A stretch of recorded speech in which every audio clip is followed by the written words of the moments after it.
Online class में एक बार फिर से आपका हार्दिक स्वागत और अभिनंदन है। उम्मीद है आप लोग अपनी रेगुलर स्टडी कर रहे होंगे और किसी तरह की परेशानी का सामना नहीं कर रहे होंगे। आप अच्छे तरह से पढ़िए ताकि इस टाइम का उपयोग जो है वो सदुपयोग किया जा सके। जो टाइम अभी है आप इस टाइम अपने अपने घर में जो कैद है ताकि टाइम को हम सदुपयोग कर सकें। आज हम बहुत ही ज़्यादा इंपॉर्टेंट टॉपिक को डिस्कस करने जा रहे हैं, वो है बायो इन्फॉर्मेटिक्स। एक नया टॉपिक है जैव प्रौद्योगिकी में, मॉलिक्यूलर बायोलॉजी में। खासकर हम मॉलिक्यूलर बायोलॉजी की बात करते हैं तो हम बायो इन्फॉर्मेटिक्स की बात करते हैं। नई नई टेक्निक्स आने लगी हैं कि किस तरह से डाटा को स्टोरेज किया जा सकता है, तो उसी में मॉलिक्यूलर बायोलॉजी में एक मोस्ट रिसेंट टेक्निक है बायो इन्फॉर्मेटिक्स। बायो इन्फॉर्मेटिक्स जो टर्म है वो सबसे पहले इंट्रोड्यूस हुई 1970 में, और इस टर्म को इंट्रोड्यूस किया था सबसे पहले पॉलिन हॉगवैग ने। इनके साथ एक वैज्ञानिक और भी जुड़े हुए हैं, बेन हैस्पर। खासकर टर्म को बायो इन्फॉर्मेटिक्स टर्म को जो यूज़ करने का जो श्रेय जाता है वो पॉलिन हॉगवैग को जाता है। उस समय ये इतना वाइड स्टडी नहीं था, एक नैरो स्टडी था। यानी कि कोई भी चीज़ सबसे पहले जब विकसित की जाती है, सबसे पहले इन्वेंट की जाती है, उसका इन्वेंशन किया जाता है, तो वो ज़्यादा ब्रॉड नहीं होती है, ज़्यादा वाइड नहीं होती है, नैरो होती है। तो उस समय तक बायो इन्फॉर्मेटिक्स के बारे में ज़्यादा नॉलेज नहीं था। लेकिन आज के समय में बायो इन्फॉर्मेटिक्स एक बहुत बड़े स्तर पर काम कर रही है और इसका बहुत ही महत्वपूर्ण भूमिका है मॉलिक्यूलर बायोलॉजी में। बायो इन्फॉर्मेटिक्स का क्या मतलब है? बायो इन्फॉर्मेटिक्स, बायो इन्फॉर्मेटिक्स, दो शब्द इसमें क्लियर दिख रहे हैं। Bio means biology, information means computer plus IT, information technology. यानी कि तीन सब्जेक्ट से मिलकर एक टर्म बनी है बायो इन्फॉर्मेटिक्स। बायोलॉजी, कंप्यूटर और information technology. Biology means living things, computer यानी कंप्यूटर में, और इंफॉर्मेशन टेक्नोलॉजी मतलब इंफॉर्मेशन को स्टोर करना। यानी कि जितनी भी लिविंग थिंग्स की जो सूचनाएं हैं, लिविंग थिंग्स की जो डाटाबेस हैं, उन डेटाबेस को एक जगह कलेक्ट करके स्टोर करने वाली इस तकनीक को, इस नई टेक्नोलॉजी को बायो इन्फॉर्मेटिक्स कहा जाता है। बायो इन्फॉर्मेटिक्स में सूचनाओं को कंप्यूटेशनल किया जाता है, कंप्यूटाइजिंग किया जाता है। कंप्यूटर में उन सभी इंफॉर्मेशन को एल्गोरिदम्स और स्टैटिक्स से एनालिसिस करके उन डेटा को स्टोरेज किया जाता है, डेटा स्टोरेज किया जाता है। यहाँ पर दो चीज़ें इम्पोर्टेंट है, एक है एल्गोरिदम्स और दूसरा स्टैटिकल्स। एल्गोरिथम होता है मैथमेटिकली कैलकुलेशन करना, यानी लिविंग थिंग्स के जितने भी डेटास हैं, चाहे वो प्रोटीन से रिलेटेड डेटास हैं, चाहे वो अमीनो एसिड से रिलेटेड डेटास हैं, चाहे वो आरएनए से रिलेटेड हैं, चाहे वो डीएनए से रिलेटेड, जितने भी मैक्रोमोलिक्यूल्स हैं, उन मैक्रोमोलिक्यूल्स के डेटाबेस की जो इन्फॉर्मेशन है, उनकी जो इन्फॉर्मेशन है उनको डेटाबेस में स्टोर करना, उनको मैथमेटिकली एल्गोरिथम्स या स्टैटिक रूप से उनको अरेंज करना, ताकि उन डेटाबेस को आगे काम में लिया जा सके। जब हम चाहें उन डेटाबेस को यूज़ करके कोई नई मेडिसिन बनाने में उनको काम में लिया जा सकता है, कोई जेनेटिक डिसऑर्डर का पता लगाने में उसको काम में लिया जा सकता है, कोई नई आपको एग्रीकल्चर में उसको कोई नई फसल आपको तैयार करनी है, कोई क्रॉप आपको वैरायटीज़ तैयार करनी है, कोई नया क्रॉप से रिलेटेड कोई डिजीज़ है, उस डिजीज़ के सॉल्यूशन के लिए आपको कुछ डाटास आपको चाहिए, तो उनको काम में लिया जा सकें। यानी कि अगर मैं सिंपल शब्द में कहूँ, एक नया सब्जेक्ट है, ज़रा ध्यान से इस चीज़ को समझिए। अगर मैं एक सिंपल वर्ड में कहूँ कि what is the mean of bio informatics, तो आप कह सकते हैं कि bio informatics means biological database, biological information को कंप्यूटर और इंफॉर्मेशन टेक्नोलॉजी के माध्यम से स्टोर करना। स्टोर किस रूप में करेंगे? हम स्टोर करने के लिए हम एल्गोरिदम्स और स्टैटिक्स को यूज़ करेंगे। यानी कि उन जो भी डेटाबेस हैं उनको मैथमेटिकली जो मैथमेटिक रूप से उन डेटा को स्टोर करने की ये जो एक नई ब्रांच है मॉलिक्यूलर बायोलॉजी में, उसको हम बायो इन्फॉर्मेटिक्स कहते हैं। बायो इन्फॉर्मेटिक्स कंप्यूटर टेक्नोलॉजी में बायोलॉजिकल इन्फॉर्मेशन को हमने जोड़ दिया, यानी कि हमने क्या किया है कि जो कंप्यूटर टेक्नोलॉजी है उसके साथ हमने किसको ऐड कर दिया, बायोलॉजिकल इन्फॉर्मेशन को। जो बायोलॉजिकल इन्फॉर्मेशन है वो कंप्यूटर टेक्नोलॉजी में स्टोर हो गई हैं।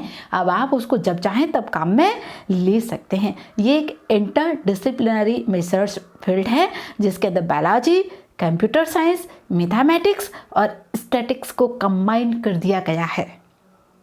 ध्यान से समझिएगा यहाँ पर कि bioinformatics is a interdisciplinary research field that combines biology, computer science, mathematics and statics, इन सब को मिलाया गया है। यानी कि एक लिविंग थिंग्स, यानी कि हमें डीएनए की सीक्वेंसिंग है, हमें ज्ञात है डीएनए की सीक्वेंसिंग, हमें डीएनए की सीक्वेंसिंग को मालूम है, उसको हम कैसे कंप्यूटर में स्टोर करेंगे।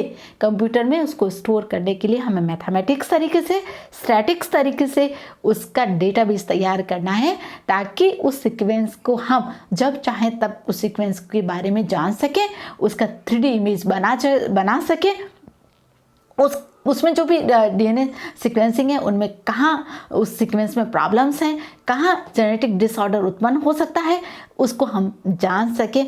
ये सब इंफॉर्मेशन को एक जगह कलेक्ट करने की एक टेक्निक है बायो इन्फॉर्मेटिक्स।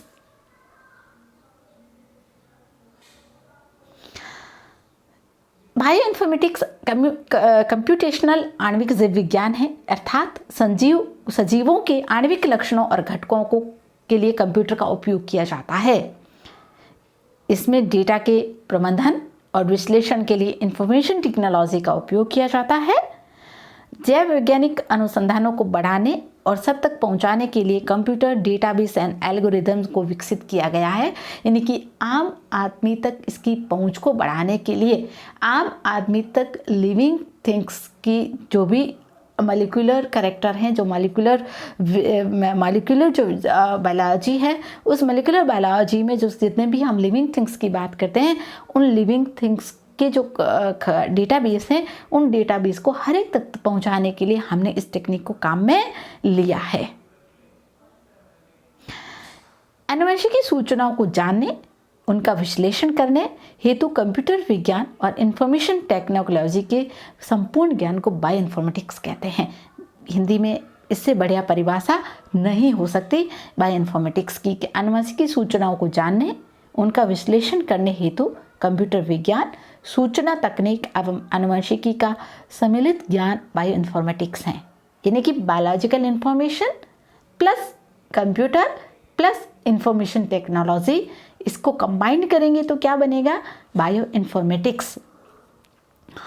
इसमें जीव विज्ञान से संबंधित डेटा जैसे न्यूक्लिक अम्ल, DNA, RNA, protein sequencing, protein का स्ट्रक्चर, उनके फंक्शंस, जीन के बीच में होने वाले इंटरेक्शन रिएक्शंस आदि को स्टोरेज करना, उनका विश्लेषण करना और उनको पुनः प्राप्त करने के लिए होने वाली समस्त विधियों को सम्मिलित करना बायो इन्फॉर्मेटिक्स हैं।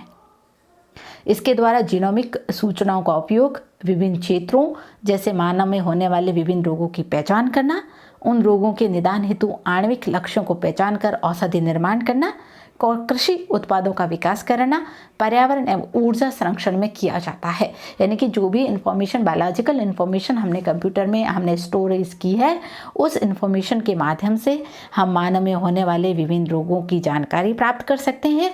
जानकारी प्राप्त होने के बाद उसके निदान हेतु औषधि निर्माण की जा सकती है। अगर किसी प्लांट स्पीसीज़ का डेटाबेस आपके पास है तो उस प्लांट स्पीसीज की डेटाबेस की कमियों को दूर करके आप नई वेराइटीज़ को पैदा करके कृषि उत्पाद को बढ़ा सकते हैं। पर्यावरण जो पॉल्यूशन है, इन्वायरमेंटल पॉल्यूशन जो है बहुत अधिक हो रहा है, इस इन्वायरमेंटल पॉल्यूशन को आप जो है क्या कर सकते हैं, इस इन्वायरमेंटल पॉल्यूशन को आप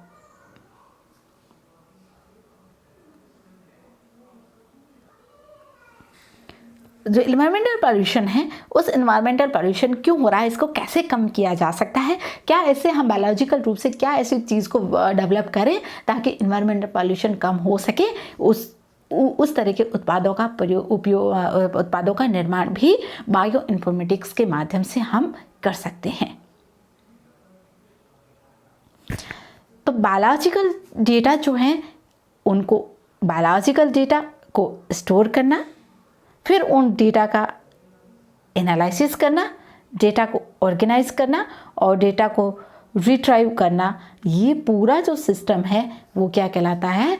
बायो इन्फॉर्मेटिक्स कहलाता है। यानी कि बायो इन्फॉर्मेटिक्स में हम डाटा को, जो भी डेटा हैं, जो लिविंग थिंग्स के डेटा हैं, चाहे वो डीएनए के हैं, खासकर मैक्रोमॉलिक्यूल्स के data, DNA, protein, amino acids, RNA, जो मैक्रोमॉलिक्यूल्स हैं उनके डेटा को स्टोरेज करना, डेटा को ऑर्गेनाइज करना, डेटा का एनालिसिस करना और डेटा को रिट्राइव करने की जो टेक्निक है वो बायो इन्फॉर्मेटिक्स कहलाती है।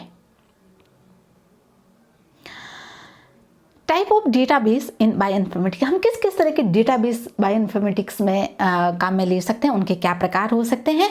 मैंने कहा बायो इन्फॉर्मेटिक्स में हम मैक्रोमॉलिक्यूल्स के डेटाबेस को स्टोर करते हैं। मैक्रोमॉलिक्यूल्स में डीएनए सीक्वेंसिंग, प्रोटीन सीक्वेंसिंग, जो मैक्रोमॉलिक्यूल्स हैं उनकी मॉलिक्यूलर स्ट्रक्चर यानी आणविक संरचना, 3D स्ट्रक्चर, 2D स्ट्रक्चर हम यहाँ बना सकते हैं। अगर हमारे पास डीएनए की सीक्वेंस ज्ञात है तो उस ज्ञात डीएनए सीक्वेंसिंग से हम आगे कई 3D 2D मॉडल्स तैयार कर सकते हैं और उन मॉडल्स के माध्यम से हम ये पता लगा सकते हैं कि डीएनए में कहाँ प्रॉब्लम्स है, ताकि हम जो कमी है उस कमी में सुधार करके नई औषधि तैयार कर सकें। संपूर्ण जीनोम, जो होल जीनोम है, उस जीनोम की सीक्वेंसिंग हम ज्ञात कर सकते हैं। संपूर्ण जीनोम का डेटा यहाँ स्टोरेज किया जा सकता है। इसके टास्क क्या है, यानी हमें क्या टास्क दिए गए हैं बायो इन्फॉर्मेटिक्स में। आप जीव विज्ञान से संबंधित डेटाबेस आपको बनाना होगा। मेन जो टास्क हैं बायो इन्फॉर्मेटिक्स के वो ये हैं: जीव विज्ञान से संबंधित डेटाबेस को तैयार करना, समान अनुक्रमों की खोज, यानी कि कई तरह के ऑर्गेनिज्म हैं, आपने 5 ऑर्गेनिज्म लिए और उनकी डीएनए सीक्वेंसिंग आपने ज्ञात कर ली। आप कैसे ज्ञात करेंगे? हम ह्यूमन बीइंग का माइंड हम नहीं रख सकते हर चीज़ को कि रैट में डीएनए था उसकी सीक्वेंसिंग क्या है, या फिर मंकी में है उसकी सीक्वेंसिंग क्या है, ह्यूमन बीइंग की सीक्वेंसिंग क्या है। हम माइंड में इन डाटा को नहीं रखेंगे, हम इनको कंप्यूटर सॉफ्टवेयर में डालकर इन डेटा का कंपेयर कर सकते हैं कि रैट का जो डीएनए है उसमें सीक्वेंसिंग क्या है, मंकी के डीएनए की सीक्वेंसिंग क्या है, ह्यूमन बीइंग के डीएनए की सीक्वेंसिंग क्या है। हम इन तीनों को कंपेयर करके समान डेटाबेस को अलग कर सकते हैं। तो पूरा एनालिसिस करेंगे, हम डेटा को कंपेयर करेंगे मैथमेटिकली। हमें एल्गोरिथ्म यहाँ पर काम में ले रहे हैं, हम स्टैटिक्स यहाँ पर काम में लेंगे। कोडित होने वाले जीनों की खोज और उनकी संरचना को ज्ञात किया जा सकता है। डीएनए और प्रोटीन के कार्यों की यहाँ पर एनालिसिस किया जा सकता है, उसकी व्याख्या की जा सकती है। प्रोटीन के स्ट्रक्चर, प्रोटीन का प्राइमरी, सेकेंडरी, टर्सरी और क्वांटरी जो स्ट्रक्चर हैं 4 तरह के, उनका एनालिसिस किया जा सकता है। आपको अगर एक 3D स्ट्रक्चर आपने बनाया और आपको डीएनए सीक्वेंसिंग ज्ञात है तो आप डीएनए सीक्वेंसिंग के माध्यम से जो औषधि है उस औषधि यानी मेडिसिन को भी बनाया जा सकता है। जैव रासायनिक विश्लेषण किया जा सकता है। ये टास्क है बायो इन्फॉर्मेटिक्स के। साथ ही तुलनात्मक जीनोम विश्लेषण, मैंने कहा कि अलग अलग जो जीव हैं उनके जो DNA, protein, amino acid, RNA जो सीक्वेंसिंग है उनका आप एक कंपेयर एनालिसिस कर सकते हैं। जीन और प्रोटीन नेटवर्क निर्माण करना और विज्ञान से संबंधित साहित्यिक खोज करना, यानी विज्ञान में क्या नया साइंस में रिसर्च हो रहा है, क्या नया काम हो रहा है, उसको आप स्टोर करके रख सकते हैं। लेवल ऑफ बायो इन्फॉर्मेटिक्स, तो 3 लेवल की बायो इन्फॉर्मेटिक्स की हम यहाँ बात करते हैं। सबसे पहले सिंगल जीन एनालिसिस, यहाँ पर केवल एक जीन की दूसरे जीन से समानता बताई जाती है कि एक जीन दूसरे जीन से कैसे समान है, ये यहाँ पर हम देखेंगे। विकास से संबंध ज्ञात करना, यानी कि कोई जीन है उसका विकास से क्या रिलेशन है, इवोल्यूशन उसका कैसे हुआ है, उन जीनों को, समान जीनों के इवोल्यूशन को हम ज्ञात कर सकते हैं। विशिष्ट कोई जीन है उसकी सीक्वेंसिंग को ज्ञात करना। प्रोटीन के सेकेंडरी और टर्सरी स्ट्रक्चर की पहचान करना सिंगल जीन एनालिसिस कहलाता है। बी है एनालिसिस ऑफ कंप्लीट जीनोमिक्स, यानी पूरे जीनोमिक्स, पूरा जो जीनोम है उसका एनालिसिस करना। इसमें हम ज्ञात कर सकते हैं कि कौन सी जीन फैमिली में उपस्थित है अथवा कौन सी नहीं है, इसको हम ज्ञात कर सकते हैं। गुणसूत्रों पर जीन की स्थिति, यानी गुणसूत्र है उस पर जीन का अरेंजमेंट कैसा है, उन जीनों के कार्य क्या है और इवोल्यूशन से उन जीनों का क्या संबंध है, ये भी हम ज्ञात कर सकते हैं। जैव रासायनिक परिपथों की उपस्थिति, है या नहीं वो ज्ञात कर सकते हैं। इनमें कौन से एंजाइम मौजूद हैं उनको भी पता किया जा सकता है। जीव उद्विकास में घटित होने वाली प्रमुख घटनाओं का अध्ययन किया जा सकता है। इवोल्यूशन, खासकर इवोल्यूशन का पता लगाने के लिए बायोइन्फॉर्मेटिक्स बहुत अच्छी टेक्निक है। हम इस टेक्निक के माध्यम से पता लगा सकते हैं कि कोई भी जीव है उसका ओरिजिन कब हुआ है और उसका केमिकली वो कैसा है, उसका डीएनए कैसा है, उसके डीएनए की सिक्वेंसिंग क्या है, उसका प्रोटीन कैसा है, प्रोटीन का स्ट्रक्चर क्या है, उनकी 3D इमेज बनाकर हम उसका एनालिसिस कर सकते हैं। Analysis of genes and genomics with respect of functional data, functional data के साथ कंपेयर करके हम जीन और जीनोमिक्स का एनालिसिस कर सकते हैं। इसमें जीन की अभिव्यक्ति, कौन सा जीन अभिव्यक्त हो रहा है, उसका विश्लेषण किया जा सकता है। प्रोटियोमिक्स यानी कि प्रोटीन का होल स्ट्रक्चर, प्रोटीन के पूरे स्ट्रक्चर की संरचना, उसका सांद्रण, उसका मापन किया जा सकता है। जैव रासायनिक परिवर्तनों का विश्लेषण और तुलना की जा सकती है। उत्परिवर्तन में जीनोटाइप और फिनोटाइप, यानी कि जब कोई भी म्यूटेशन होता है उस म्यूटेशन का जीनोटाइप और फिनोटाइप की पहचान और उसका विश्लेषण किया जा सकता है। विशिष्ट जीनों की पहचान और उसका विश्लेषण भी किया जा सकता है फंक्शनल डेटा के साथ कंपेयर करके। डेटाबेस कौन कौन से हैं, कुछ एग्जांपल पर देख लेते हैं। एक सॉफ्टवेयर कौन कौन से जिसके माध्यम से हम ये सब करेंगे। प्रोसाइट है डेटाबेस, प्रोटीन अनुक्रम ज्ञात करने के लिए प्रोसाइट है। और सिक्वेशनल है, ये प्रोटीन अनुक्रमों की टिप्पणी सहित तुलना करने हेतु तैयार किया गया है। अलग अलग ऑर्गेनिज्म के प्रोटीन की अगर हमें तुलना की जाती है तो हम सिक्वेशनल डेटाबेस को काम में लेंगे। स्विस 2D फेज, ये प्रोटियोमिक्स से संबंधित डेटाबेस है। माइटो डेटाबेस जो है वो NCBI अमेरिका द्वारा तैयार किया गया डेटाबेस है जिसमें माइटोकॉन्ड्रियल जीनोम का अनुक्रम है। इसी तरह से बहुत सारे डेटाबेस हैं जिसमें अलग अलग लिविंग थिंग्स का जो मैक्रोमॉलिक्यूल्स हैं उनकी जो इन्फॉर्मेशन है उनको स्टोर किया गया है। बायोइन्फॉर्मेटिक्स की एप्लीकेशंस क्या है, क्या यूज़फुल है बायो एग्रीकल्चर में। बायोइन्फॉर्मेटिक्स कंप्यूटेशनल टूल्स, डेटाबेस का उपयोग पादप रोग प्रतिरोधी मार्कर, कीट प्रतिरोधी जीन्स आदि की खोज करने के लिए किया जा सकता है, जिसके परिणाम स्वरूप कोई भी फसल जो है उसके उत्पादन कम है तो जो जीन फसल उत्पादन कम कर रहा है उस जीन की पहचान की जा सकती है। उसको रिमूव करके उसकी जगह नया जीन हम बायोटेक्नोलॉजी के माध्यम से डाल सकते हैं तो एग्रीकल्चर का जो प्रोडक्शन है उसको बढ़ाया जा सकता है। मेडिसिन में मैंने आप लोगों को पहले ही बता दिया कि मेडिसिन में अगर हमें डीएनए की सीक्वेंसिंग ज्ञात है तो हम कोई भी जो जेनेटिक डिजीज़ हैं, जो जेनेटिक डिसऑर्डर हैं, उस डिसऑर्डर का पता लगाया जा सकता है और जीन थेरेपी के माध्यम से उस डिजीज़ को जो है उसका ट्रीटमेंट किया जा सकता है। कैंसर जैसी बीमारियों का भी पता जेनेटिक मार्कर के माध्यम से लगाया जा सकता है और इन रोगों की रोकथाम के लिए नई मेडिसिन को भी बनाया जा सकता है, नई औषधियों का निर्माण भी किया जा सकता है। लालच बीमारियों के लिए जीन थेरेपी का उपयोग किया जा सकता है। नई औषधियों की खोज और इसके कई ऐसी मेडिसिन्स होती हैं जिनका हानिकारक इफेक्ट होता है, उस इफेक्ट को कम करने में भी इस तकनीक का महत्वपूर्ण योगदान है। मॉलिक्यूलर इवोल्यूशन में जो बायोइन्फॉर्मेटिक्स हैं वो फाइलोजेनेटिक रिलेशनशिप को ज्ञात कर सकते हैं कि उनके पूर्वज थे, उनके बीच में फाइलोजेनेटिक रिलेशनशिप क्या था, हम कब कैसे ज्ञात करेंगे। ये हम तभी ज्ञात करेंगे जब हम प्रोटीन की, डीएनए की, आरएनए की सीक्वेंस पता होगी, तब उनके बीच में हम फाइलोजेनेटिक रिलेशनशिप को ज्ञात किया जा सकता है। ये कब संभव है, जब ये सूचनाएं सब एक जगह इकट्ठी हो। तो एक जगह कैसे इकट्ठी होगी, कंप्यूटर में। तो कंप्यूटर में इकट्ठी करके और हम मैथमेटिक कैलकुलेशन करके इनके बीच में ग्राफ से या फिर आप पाई डायग्राम से, कई डायग्राम से, आयत डायग्राम से उनसे इनका कंपेयर करके इसका एनालिसिस, फाइलोजेनेटिक एनालिसिस किया जा सकता है। साथ ही डिटर्मिनेशन ऑफ मैक्रोमोलिक्यूल स्ट्रक्चर यानी प्रोटीन, डीएनए, आरएनए, इनकी एक्सरे क्रिस्टलोग्राफी और न्यूक्लियर मैग्नेटिक रेजोनेंस NMR जैसी प्रायोगिक विधियां जो हम काम में ले रहे हैं, इन प्रायोगिक विधियों में जो डेटा होते हैं इनको स्टोर करना बहुत मुश्किल है। तो इनके द्वारा जो डेटा प्राप्त होते हैं उन डेटास को हम कंप्यूटर में स्टोर कर लेते हैं और ये तभी संभव है जब इनकी प्रोसेसिंग एल्गोरिथम द्वारा की जाती है और ये बायोइन्फॉर्मेटिक्स के द्वारा ही किया जा सकता है।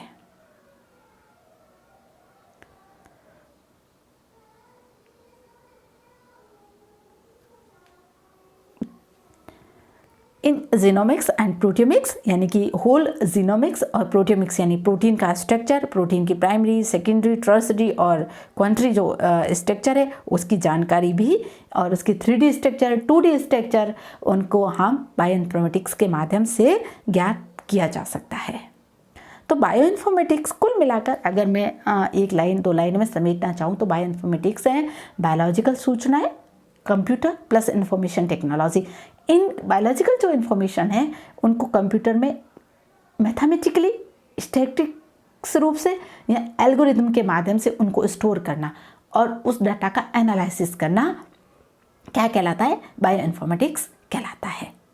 कुछ क्वेश्चंस लाई हूँ आपके लिए, आप उनको सॉल्व करेंगे। In which year did the Swiss protein sequencing database begin, कहाँ से शुरू हुआ था, 1987 में ये शुरू हुआ था। ये स्विस प्रोट जो है प्रोटीन सीक्वेंसिंग के लिए एक डेटाबेस तैयार किया गया था 1987 में।